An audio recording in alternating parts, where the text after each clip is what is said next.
Welcome to our Data and AI for Humankind panel.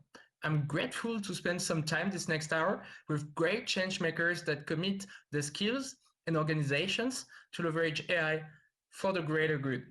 And I hope you are as excited as I am to see how we could build a more mutually beneficial relation with our environment, which we actually call an engineered symbiosis at Hello Tomorrow, having tech bringing us closer, not further, from the environment. Such as the project we discovered today that will help us include wildlife and wilderness in how we understand, monitor, and protect our environment, and much more data, as you'll see. So this next hour, we hear more about this with Alexandre Cadain on his vision and actions on inclusiveness, accessibility, and AI to truly unleash its potential. Then Alicia Charennat that develops with FoldAI a solution to protect and monitor the forest, which is an important challenge when we know not only its role to diversity, but also in the carbon cycle that is so important to tackle and manage our greenhouse gas emission. We'll hear more about Gwénaël Duclos with a complementary approach, Wipsea, that helps us better understand the wildlife within different environments and opening multiple use cases to include wilderness in our environment management. And finally, to scale AI impact for the greater good, we obviously need large players to commit. And we'll hear more from Shelley Mckinley, Microsoft Technology and Corporate Responsibility Group, on how they share their capabilities and partner for greater impact, together with Michael van Custem from Biodiversity, leveraging bees as natural drones, analyzing their pollen to carry and monitor industrial and agricultural pollutants and plant biodiversity. So, Alexandre, the floor is yours. Thanks for your kind introduction. Thank you very much, Christophe. I'm very happy to be back to ChangeNOW this year to share my perspective on AI for good. To kickstart this session, I would like maybe to focus on the why of AI for good and to focus on this idea of AI as a creative tool and an urgent need in our world of unprecedented challenges. And as I believe that the limits of AI relates more to imagination than technology, I will kickstart this talk with a quote I love that echoes perfectly the way I feel in this moment of 2021. It's a quote from Charles Dickens that says, "It was the best of times, it was the worst of times. It was the age of wisdom, it was the age of foolishness. It was the epoch of belief, it was the epoch of incredulity. It was the season of light, it was the season of darkness. We were all going direct to heaven, we were all going direct the other way." I really love this sentence today because I feel that it echoes perfectly the paradox of our time, a moment in which we face the best of times and the worst of times. The worst of times because obviously of the consequences of the Anthropocene and the very fact that we face extinction. But the best of times as well at the very same time because of the opportunity that we have to enhance our intelligences. First, by connecting them and have a new sense of collective intelligence, but second, by augmenting them with artificial intelligence. The funny thing is that when we talk about artificial intelligence itself, we do have this same opinion on best and worst of times. Some would believe that AI will bring a new digital renaissance, while others believe that AI is actually leading us to a new dark age.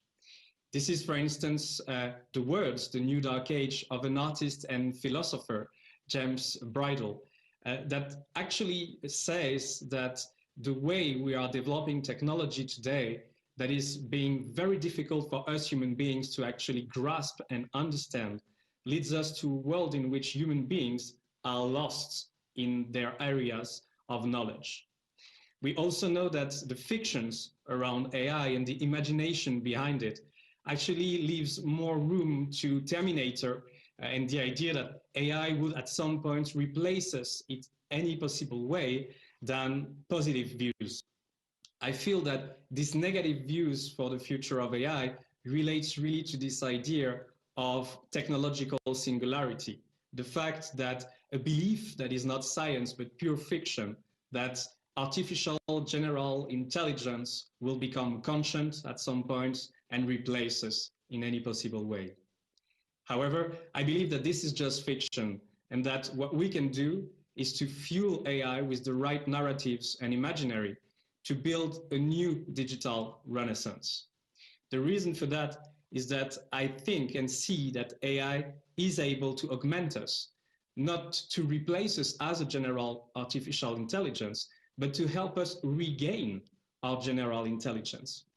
Obviously, when we talk about the Renaissance and general intelligence, we think of Leonardo da Vinci because he was able to observe the world, see different realities, and connect them to create new things, such as this amazing and beautiful flying ship that is a combination of some kind of plane in a way, or the way he looked at birds, and the ships that he saw at his time.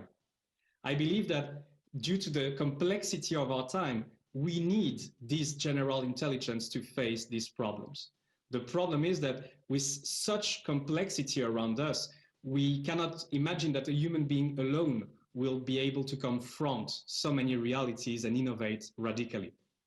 So if intelligence itself is a process that converts complex information into actionable knowledge, then I would like to share the definition of AI of Demis Hassabis, the co-founder of DeepMind, that says that in the end, AI is just a tool that helps us synthesize, automate, and optimize that process of intelligence that is then helping us acquire rapid new knowledge in fields that would remain intractable for humans unaided. And this is what makes me feel so positive about the future of human and machine collaboration. Because in the end, it is about being able to acquire new knowledge in fields that we don't know yet much about in order to impact the world. This is also why we have seen in the past years amazing initiatives such as AI for Good, led by ITU at the United Nations, to try and see how artificial intelligence could accelerate the resolution, the way we tackle and approach the Sustainable Development Goals. Since 2017, I've been lucky to be part of this global summit, and each year to work on one specific Sustainable Development Goal with amazing teams of experts in order to see how we could, for instance, optimize and reduce the amount of energy that we use within cities, up to the way that we actually think of education with customized algorithms that would help us personalize the way we think of the path each children should have.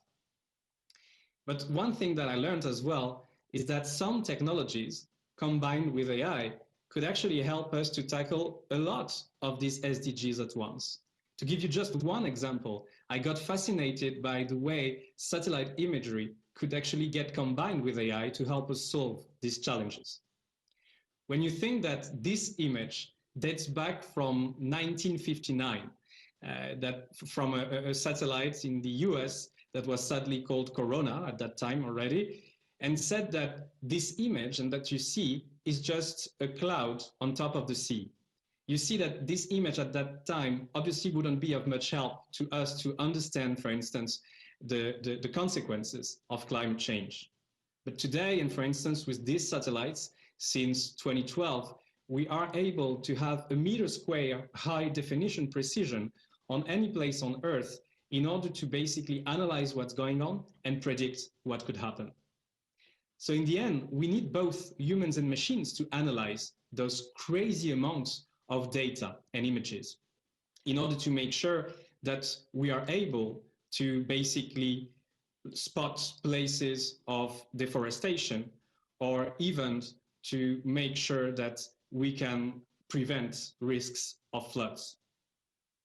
What I think is fascinating is that we see that humans and machines are needed together to really work one aside each other and make sure that we can find new ways of leveraging these new sets of knowledge and act for the greater good. This is the reason why, with a few friends, Go and Alexi, we created the World Game. That is an impact game studio. Basically, what we do is that we build mobile games in order to crowdsource solutions for real-world challenges. The idea is that we are able to crowdsource the intelligence of a lot of players to make sure that we can analyze data, share insights to the right places at the right moment in order not only to train algorithms, but really to build new solutions on the ground. So for instance, I just talked about satellite imagery and deforestation, and this is the kind of projects that we are working on.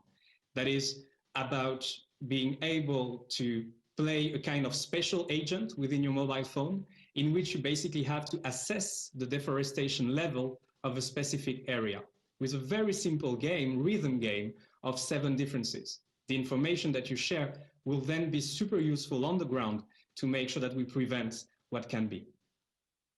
So what I think is that we understand that AI for good is actually fueled by AI by all. In the end, we are all part of the way that machines are learning to help us solve challenges. What I think is that the next challenge is to go from AI for good to AI for all. Really make sure that this creative tool will enable us to basically share the opportunity of AI and be able to find new creative solutions for everything. This is the reason why we created a few years ago with the initiative set by Amir Ben Fatemi, Yoshua Benjo, and others, the AI Commons. It is a global platform to share computing power, data, and algorithms on a commons framework to make sure that we give access to as many intelligences and people as possible in order to basically use AI in common for the common good. So to me, in order to make sure that tomorrow will be about the best of times and not the worst, in order for us to leverage this opportunity of new intelligences, what we need to strengthen is this idea of collaboration. First among humans, and then among humans and machines, to make sure that together we find new creative solutions for a new digital renaissance. Thank you very much. Well, thanks a lot, Alex. Before you leave, I'd love to ask you one question. What are some challenges you would like to tackle next with World Game? Well, thank you very much for this question. Actually, it's been absolutely amazing because for the past year that we have started to develop the World Game, we saw that actually all of the SDGs as well could be fields, play fields of actions for us. We started with the environment, with the satellite images, and now we're working on analyzing images of oncology for the health sector as well. So we are moving from environment to health and actually looking at education as well as possible fields of action. That's super cool. Thanks a lot, Alex. And I'd like now to call my two next speakers. So with Gwénaël Duclos, CEO of Wipsea, who will in an instant introduce their wildlife images processing for environmental assessments, as well as Alicia Charennat, CEO of FoldAI, which develops local multidimensional sensing to monitor forests, combining sounds or volatile organic component captors and more. And actually, understanding how wildlife environments are impacted by the Anthropocene activities or natural phenomena will be key to protecting our environment in the future. We need at the same time new captation capabilities, such as those Alicia are going to introduce, and new algorithms to make sense of that data. Wipsea team is capable of dealing with very large pictures of natural territories like the sea and spot marine mammals that are only a few pixels. So excited for Alicia and Gwénaël to give us a glimpse of a near future because they're currently implementing such solutions. So Alicia, the floor is yours if you want to get started with. Yes, thank you very much for the for the introduction.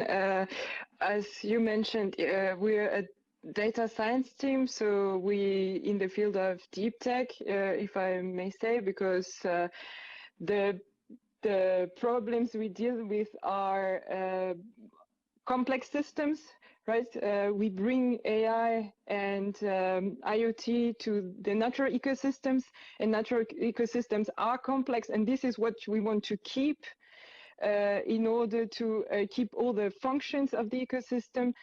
And to humans, those things are very difficult to grasp. That's what Alexandre was saying before. And on the other hand, we need those people. We need, I like this AI for all idea, we need them to collaborate with those AI. So we wanted to bring those IoT sensors that we developed and let them run directly on trees, or also in fields like in regenerative agriculture, and send this information that is very valuable to all the managers of these ecosystems. And we build that with them. So this platform is built together with those assets or ecosystem managers. Nice. This is a project that we started in 2019. And at the beginning, we started with forests because we thought that this is the most complex, maybe, ecosystem if we compare to agriculture, for example, as we then most of the time deal with monocultures. And we started with public and private forests. And then at some point we realized that this, what we're doing, it's also relevant for cities, because green, deeply green cities that are going the smart city also way, they want to do it right, and they want maybe to understand where are the urban heat islands in the cities, all this microclimate information. So we realized that this AI combined with low power IoT can be relevant to many different stakeholders and even policymakers in the end to take some decisions, but based on the data. Well, let me ask you one question. I'm super curious about what economic model are you currently exploring to scale the solutions? Because sometimes it's hard to find stakeholders willing to pay for multi-bodies of interest, such as cities. Yes, you're right. And as we want to democratize this technology in a sense, we want to make it possible for anyone basically to access that. So the good point of this IoT system based platform that we have is that it's not difficult to access those, because the sensors nowadays, they are not so expensive anymore. And the first thing we do with customers is we have a first POC that allows us also to build the models that are very accurate and very precise for them. And then after, we have a recurring revenue model where basically the customers can pay for the amount of information they want to access to on a monthly or yearly basis. And we take care of everything, basically the maintenance. And as I was mentioning before, that we use that in close to nature forestry, or at least people willing to go this direction, but also regenerative agriculture. I mean, maybe farmers willing to use less chemicals and restoring soils, but also for biodiversity monitoring, as we were mentioning, through bioacoustics, for maybe conservation officers in parks, national parks, or cities. We are also working with some cities for this smart green. I mean, this concept doesn't exist really, but I like to say smart green cities because it doesn't go without another. It's, yeah. And maybe one last question. This multi-dimensional captation brings a lot of data that is bounded with time, with location. But do you have any challenge to structure it to make it useful for clients? And do you see new original ways that other layouts of data could be combined tomorrow and that you would like to explore with the company? It's really the power of it. You touched it. The fact that these sensor nodes basically take information on microclimate as well as biodiversity and also indicators about wind and the soil, and that all this is combined, it makes it very actionable. Everything is streamed directly on your computer or the device you're using, and you can see threats arising if you have some risk based on all these accelerating changes in the climate. So you can really detect and get alarms on your device directly, but also know where to react, where to put your focus on. And this is really the value of this system, so to say, and making those devices low power. And this is why we need intelligence to make them low power, because, I mean, we use very small sensors. I can show you. So some prototypes look like this, like mushrooms. They are solar powered. And of course, with the solar power you have under the canopy in a forest, you have to be low power. And you have to be very smart in the analysis you do. So this is where we need this tech, right? This AI. All right. Well, I'm not going to make lots of suggestions, but one of our previous category winners at Tallec tomorrow was Dracula Technologies, and they were developing a layer of paper that can harness just natural light as energy. They're currently working with Air Liquide on really, really low energy, let's say, power. So I think you could go check them out. It could be of interest for the capture and sustaining this low power for low maintenance solutions, because in the future having environmentalists and forest managers and landowners to scale, let's say, that solution at that scale of landscape, it would require super low maintenance captors as well. Exactly. Do you have any hardware? Do you have any hardware, let's say, next development topics you'd like to touch before we move on to Wipsea? Yeah, so right now we are developing, or we are using those organic solar panels now, and with some other great startups right now who are producing these tools. We can really build synergies, and as you said, there is a biomimicry scene out there. They are focusing on different materials and eco construction, and I think we also talked with Wipsea a lot about those synergies that we all have.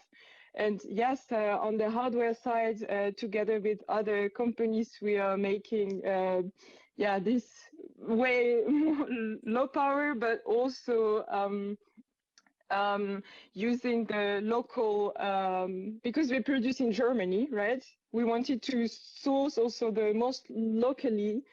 And you heard probably with the COVID-19 crisis that it's not so easy to find components in Europe. So I'm still waiting for more companies to produce components in Europe.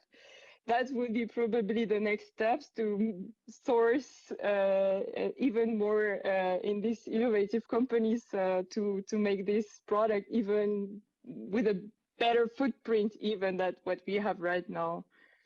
Well, thanks a lot, Alicia. It's super inspiring. Just because we have to keep track on time, I'd like to give the floor a bit to Gwénaël now. So Gwénaël, how does Wipsea allow new ways to understand the wildlife, and what are some of the first applications you're currently exploring?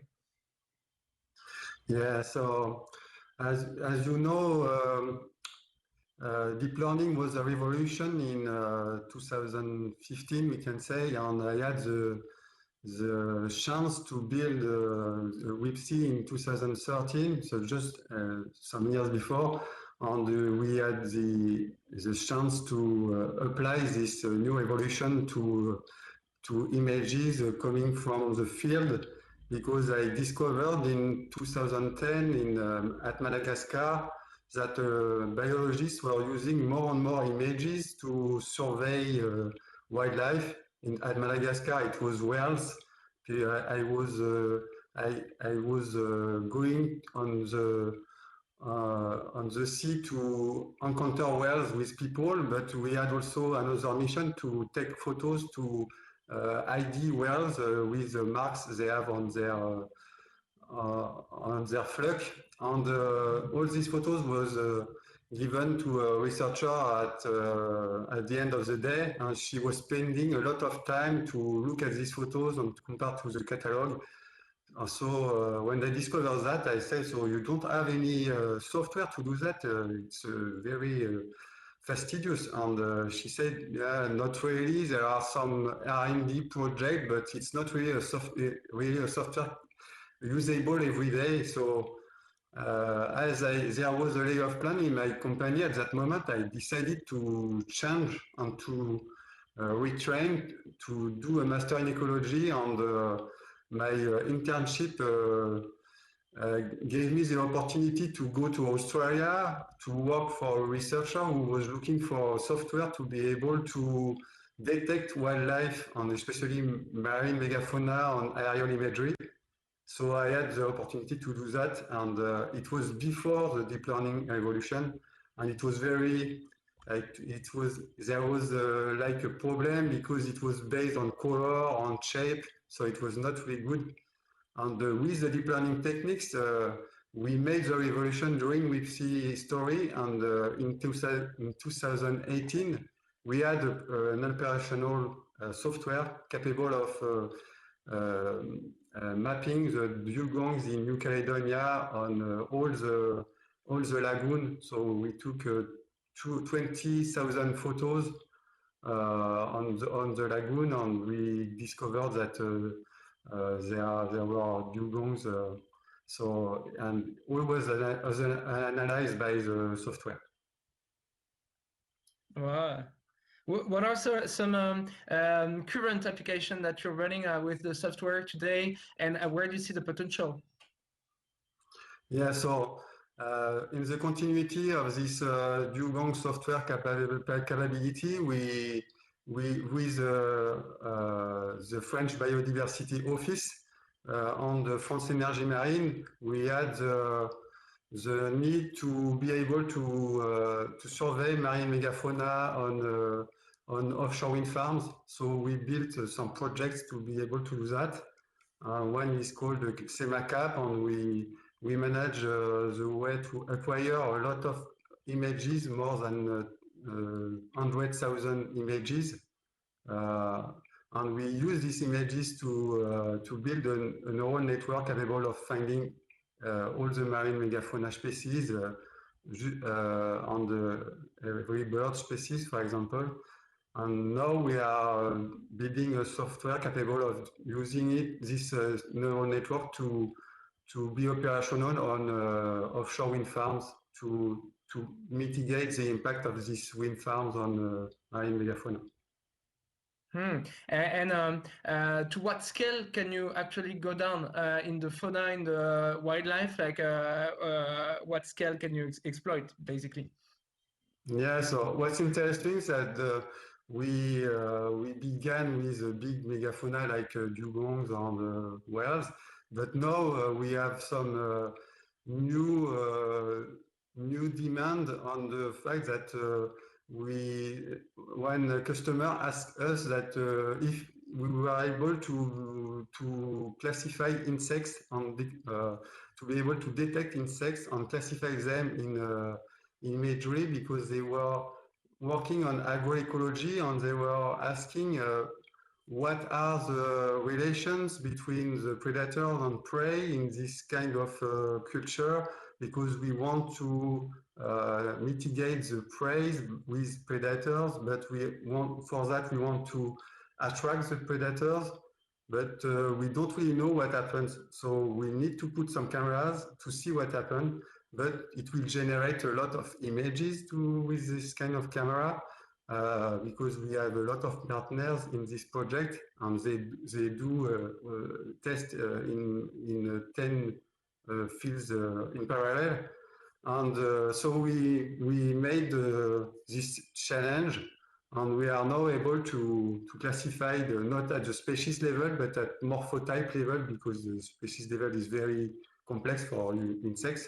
But it's enough for them to just to have the part of the video or photos they want to look at, and they can have the knowledge they were looking for, thanks to this project.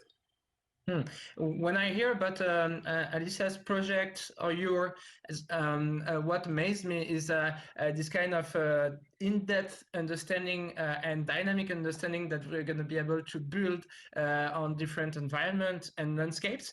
One last question to Gwénaël before we probably open the question to you both. What kind of data set do you exploit? Was it the past data set? Is it more and more only real-time data set and recent data set that you're building? How do you manage to navigate in the data, let's say? Yeah. So as we are on this very specific needs, for example, in marine megafauna, there is no data set about, no public data set about that. We had to build a project.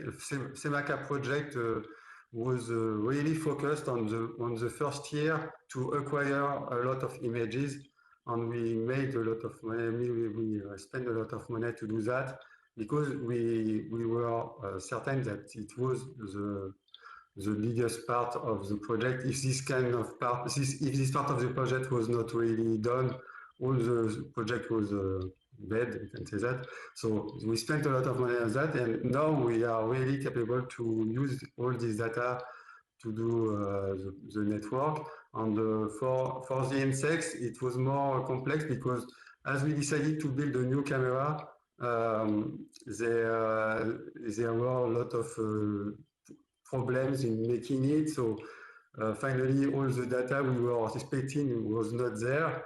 So finally, I asked to my partners if they had some images already on their computers or their colleague computers, and we collected a lot of images from these people. So we were able to build the first network like that, because there is not a lot of data sets on insects too. There are some websites, but people have credits on their photos, so we don't want to split them. But finally, it would be very good to have some kind of open data set for biodiversity issues. Well, that actually leads to my question to both Gwénaël and you, Alicia. What trends do you see in this data generation and data sharing in the coming years for your solutions to be able to scale efficiently? And what kind of maybe collaboration, public-private, should happen in your fields? Yeah, you can go well. I think we need to build more federated database, like the Gaia X project, probably you've heard, and especially in the biodiversity and climate fields, we have to be federated and to do open science or open source. It's still difficult. It's not there yet. I mean, as an entrepreneur, we would all love to share all our data, but this is still the things we live with, right? As we're moving, and there are more and more impact investors, more and more regions and cities and countries also interested in the synergies. And if we put all together public and private money, and we maybe federate on issues, we can partner up, and this would be the best thing to leverage the data and data sets that we all have. It's perfect. I think in the landscape of, let's say, carbon market, it is expected by McKinsey to go to 100 timefolds like the size of it. And when you think of how forests are important to the carbon cycle, how our environment is important, I do see a future where this kind of data gathering and understanding of our environment is going to be connected more and more to the general broader carbon market and our impact on our environment, so that they can be reporting, monitoring, and actually real, let's say, understanding of effects and mechanism of our activity within the environment. In the other field of Earth observation, it is also an entire field that is going to be developing the next decade on being able to retrace back to some events, be they infrastructures, be they emissions, what was the climate change impact. So I do see a bright future for your endeavors, because we're going to need that data to better understand our environment and the impact we have in. So thanks a lot, Alicia and Gwénaël, for this glimpse of the near-term future, and good luck for your endeavors and financing. And now I would like to introduce Shelley Mckinley, Vice President leading Microsoft's Technology and Corporate Responsibility Group, which is based in Redmond, Washington. And actually, Alicia and Gwénaël, you made a perfect bridge to this talk. Shelley is going to tell us more about how Microsoft help other organizations to achieve more for the environment by driving the use of technologies and leading, let's say, new capabilities, new data sets that are necessary for this positive impact to happen for AI and data and by AI and data. So Shelley, without further ado, the floor is yours. Hi, thank you so much. It's just great to be here at ChangeNOW with all of you change makers.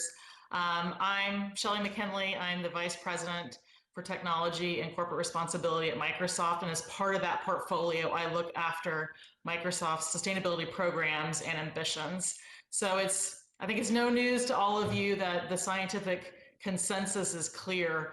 The world's confronting an urgent environmental problem, and unless we all do more to address it, the results are going to be catastrophic. And that's why Microsoft has set bold commitments to be a carbon negative, water positive, zero waste company. And we're building a planetary computer to help monitor, model, and manage the Earth's natural systems. So sustainability is nothing new to us. We've been a carbon neutral company across our direct operational emissions, so scopes 1 and 2, since 2012. But in January of 2020, we knew that it was time as a company to be more ambitious and to do more. And so we announced our commitment and our detailed plan to become carbon negative by 2030 across all 3 scopes of emissions.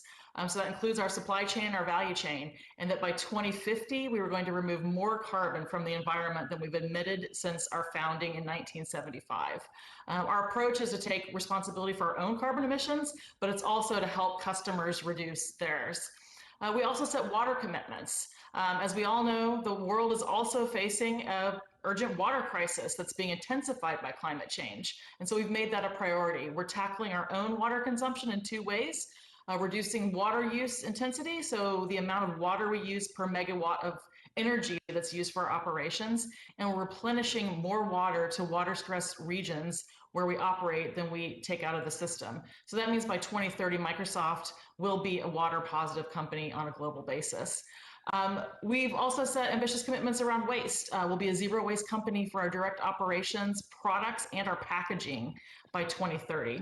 And part of that is that we're building first-in-kind circular centers that will help reuse and repurpose our servers and hardware on-site at our data centers.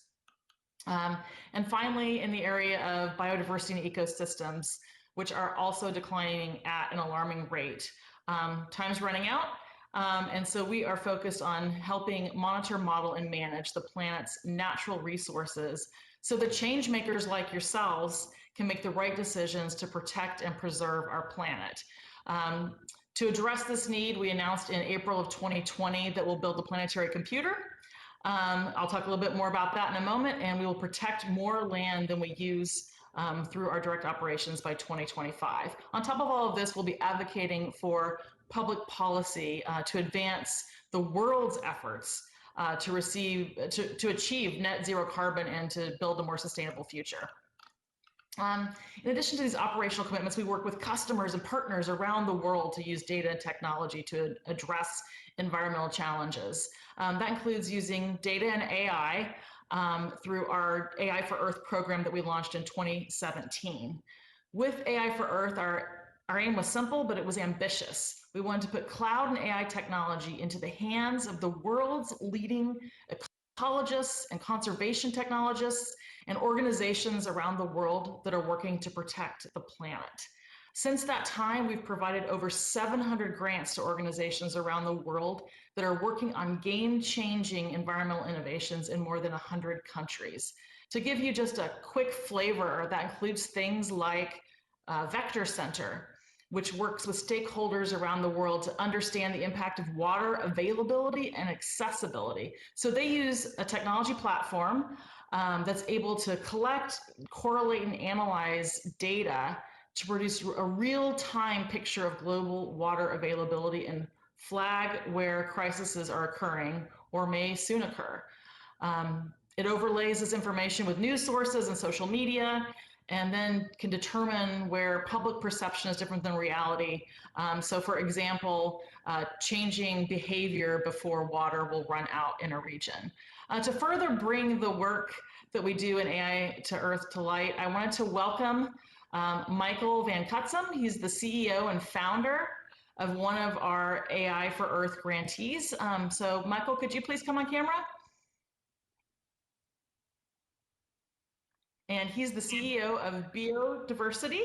Welcome, Michael. I think I can see you there now. Thank you. Thank you very much. Can you say a bit about your company? Yes, of course. So Biodiversity is a social impact company that has a dream. The dream is to create value through biodiversity regeneration. And as you know, biodiversity can help on health aspects, can improve products and assets, and has a lot of services it can render. And we like to help companies and public entities to really create value through biodiversity regeneration. So that's our dream. Excellent. Can you talk about the link between bees and data? Yeah, totally. So we realized that three of the main issues, regarding biodiversity are the lack of biodiversity and the land use, and pollution, and industrial and agricultural pollution. And there was no technology actually to monitor these aspects on large surfaces. And so we realized that bees could be the solution, and bees can act like little natural drones because they cover large surface to feed themselves. On average, they cover a circular surface of 700 hectares, and they visit billions of flowers, of which they're going to take a little bit of pollen and bring it back in the beehive. And so we developed a device that collects the pollen on a daily basis. And the interest with pollen is that it captures air and soil pollution. So when you analyze the pollen, you can see whatever kind of agricultural pollution you have, industrial pollution as well, the level where it comes from, and so on. And so you can really change the situation. But it also contains the DNA of the plants. So you can really assess the quality of the plant diversity and of the ecosystem and act in a very targeted way. And so that's what we do with bees. We have a lot of data on pesticides, pollution, biodiversity, thanks to these bees and the 12.5 million bees we work with, which makes us, by the way, the largest employer in the world today. That's a lot of bees. Can you talk a little bit more about the project and how AI is driving this to make a difference? Yeah, we realized actually that a lot of clients want to monitor hundreds of sites, and it's a bit complicated, to place bees everywhere. And then we realized also that citizens want information on their environment, and they don't have the money necessarily to pay that. And so we have the data. We want to make it accessible to everybody. And that's how data AI is going to help us. Actually, our data is going to feed artificial intelligence, and the artificial intelligence is going to do the work. So it's going to assess the quality of any site worldwide, hopefully soon, to see what is the situation in terms of biodiversity and in terms of pollution, and highlight the main risks and propose some solutions so that everybody has access to the information and can act. And I can guarantee you that this data is super powerful. We changed the ecosystem of cities, changed the way agriculture was being handled, changed the process of companies. So if we get this data to everyone, I'm convinced that it can really change things in terms of biodiversity preservation. So picking up on that point about helping businesses, how do you help corporates that are working on biodiversity and pollution? And do you have any, as we wrap up here, do you have any calls to action for the audience? Yeah, of course. So we help, for example, water companies that have to protect their water catchment zones against pollutants such as pesticides. We help polluting industries to monitor their impact and to lower their impact. We help real estate companies, to design landscaping projects with indicators and to see the impact they have. We help investors to obtain indicators on the environment.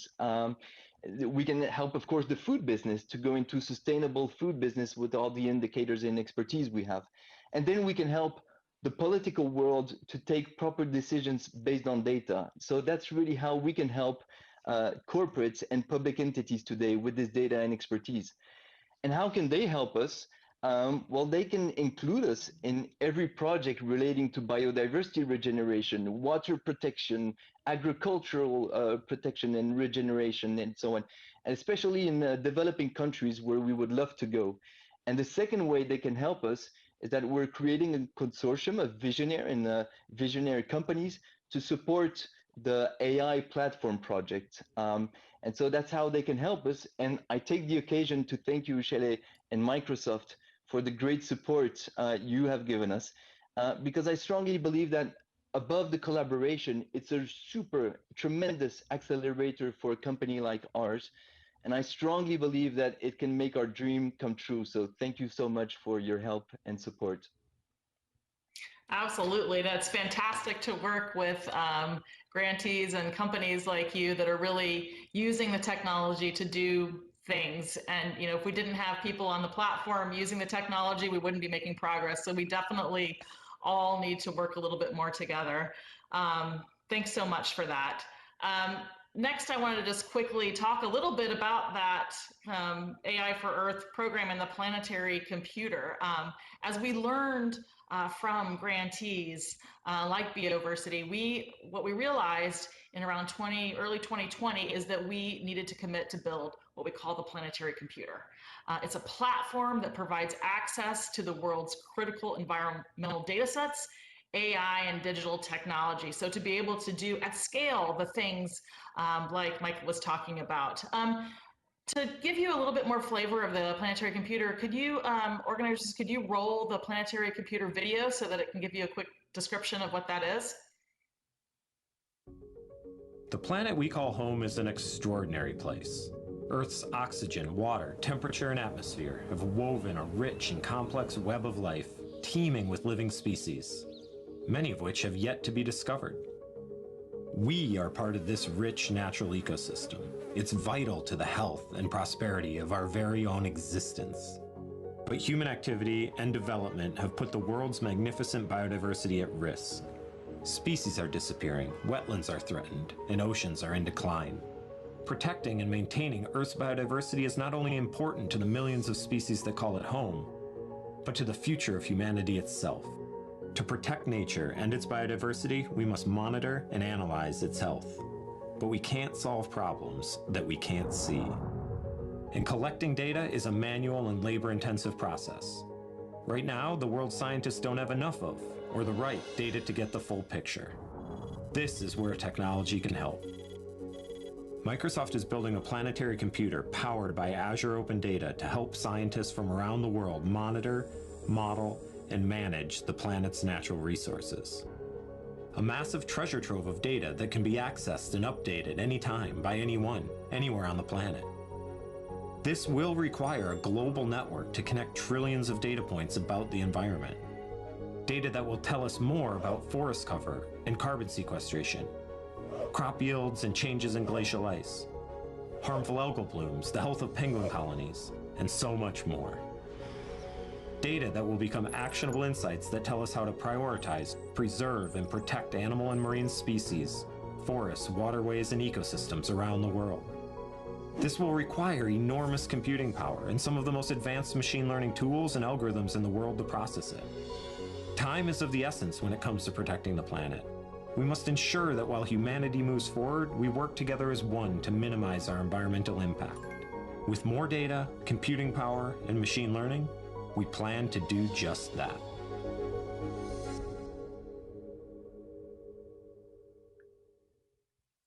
Excellent, thank you. I hope that provided a bit better of an understanding of the planetary computer. Since we announced our commitment to build the computer, we've onboarded over 10 petabytes of environmental science data from dozens of sources. Some key examples of that is the Sentinel-2 satellite program, which provides the highest resolution satellite imagery that's available to the public at no cost. We brought 4 years of Sentinel-2 data to Azure and processed it to an analysis-ready format, allowing scientists to ask questions about the state of land use, of forests, of glaciers, and of other critical landscape features.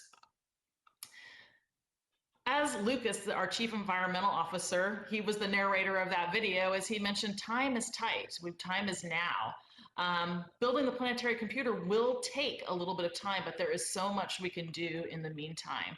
Already with computer tools like Azure IoT and AI, we have tools and services that help people around the world understand the ecosystem as it exists today, to model changes from climate or human behavior, and to manage those in a way that protects biodiversity, their community's well-being and way of life, and ultimately the planet.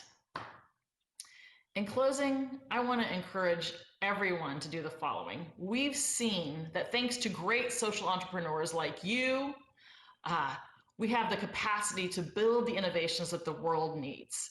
But if we want to scale them up, we need to work with a wide range of businesses and public stakeholders on these topics. Just as Michael told you that he wants to work with more people on his projects, we need to all come together and work together and join the efforts if we want to make our planet a better place. So my call to action to you is go visit the demo zone at ChangeNOW. You can get more information about the planetary computer. You can engage with Biodiversity there directly. So thank you so much for being part of this session, and enjoy ChangeNOW. Thanks a lot, Shelley. Thanks a lot, Michael. That was super inspiring. And as ChangeNOW at Hello Tomorrow, we strongly believe that corporates and startups together do bring change, and that you are the combination of both the agility, the research capability, and the industrialization and commercialization and let's say action at scale that can happen for that environment. If I can humbly summarize what the vision of the different speakers brought together was that we would need AI for all, and very soon, as you said, Shelley, because we need to act now. And AI for all, as Alexandre was saying, will be happening through making AI more accessible, more fun, and especially in developing countries, where you also mentioned, Michael, that you'd love to go there. And I strongly believe that it is important that we also take into account that in the next 30 years, the biggest challenge that we face as the Sustainable Development Goals are going to be happening in those countries that are going to be the most impacted through environmental change and radical, let's say, harm done to the wildlife and environment. And that's that role as developed countries is to help those developing countries have the same tools as we currently develop. So my wish today for Wipsea and FoldAI and Biodiversity is to scale as fast as possible, for Alex to put that game in the hands of many, and for Microsoft to do a lot of advocacy and policy at the same time as bringing capabilities and data to the crowd, because we will need this systemic change to tackle that challenge together, that is taking care of our environment. And with your words, I'm concluding this session. Thanks a lot for your time. Bye. Thank you very much. Thank you.